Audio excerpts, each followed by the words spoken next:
How to delete labels in Gmail. So if you want to delete a label on your Gmail, then first you need to open up a browser, any browser that you're comfortable with, and then you can go for your search bar and search for Gmail, or you can go for your search bar which will be on the upper side and go for gmail.com, or you can go for Gmail which is right here. So it's the shortcut. And once you open your Gmail, now you can go for more, which will be on the left side. Click on more and then scroll down, and here you will have manage labels. Click on that,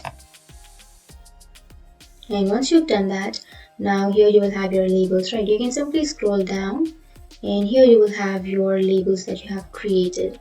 So what you can do is you can simply click on remove, which will be on the right side, and here it says that if you want to delete the label, then you can click on delete.